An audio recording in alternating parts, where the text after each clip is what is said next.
அப்போ ஒரு தேவனுடைய பிள்ளைக்கு எப்படிப்பட்ட சூழ்நிலை எல்லாம் வருது பாருங்களேன். ஆனா ஆண்டவரை பற்றி கேள்வி கேட்கல. அப்ப எல்லாத்தையும் நம்முடைய வாழ்க்கையில என்ன பண்ணணும் அப்படின்னா அனுசரிச்சு ஏற்றுக்கொண்டு வாழ்ந்திருக்கவும் எனக்கு தெரியும், தாழ்ந்திருக்கவும் எனக்கு தெரியும். சொல்லுங்க பார்க்கலாம். வாழ்ந்திருக்கவும் எனக்கு தெரியும், தாழ்ந்திருக்கவும். எல்லா சூழ்நிலையிலையும் நான் மனரம்யமா இருக்க கற்றுக்கொண்டேன். சொல்லுங்க, ஒரு 5-6 டைம் சொல்லுங்க, மனரம்யமா. இன்னைக்கு ஜெபத்துல இருக்கிற யாரோ ஒருத்தர் இடத்துல கர்த்தர் பேசுறாரு.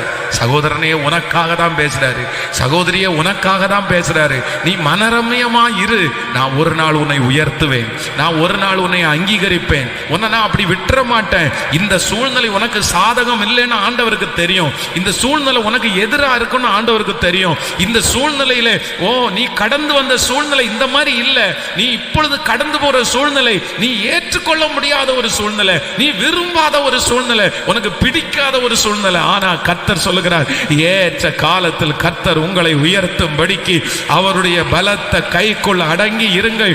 இந்த சூழ்நிலை, ஹல்லேலூயா, என் தேவனாகிய கர்த்தர் உன்னோடு கூட இருந்து பெரிய மாற்றத்தை கர்த்தர் தருவார்.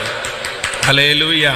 யாரெல்லாம் அப்படி வாழ்றாங்களோ அவங்களுக்கு வெற்றி நிச்சயம், வெற்றி உண்டு. உங்களுக்கு வெற்றி உண்டு, நான் நம்புறேன்.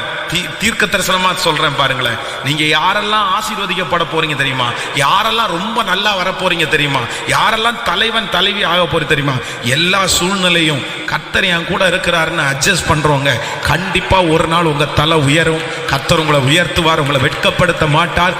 உங்களுக்கு தேவைப்படுற மாதிரி உங்க சூழ்நிலையை கர்த்தர் மாற்றுவார். நீங்க ஆசைப்படுற சூழ்நிலை ஒரு நாள் உங்களுக்கு வரும். ஆமேன் சொல்லுங்கள். அப்போ கர்த்தர் கொடுக்கறத என்ன பண்ணுங்க அப்படின்னு சொன்னா அட்ஜஸ்ட் பண்ணி, பரவாயில்ல ஆண்டவரே, எனக்கு இன்னைக்கு இந்த இடம் நாளைக்கு கர்த்தருக்கு ஸ்தோத்திரம். ஆமேன் சொல்லுங்கள்.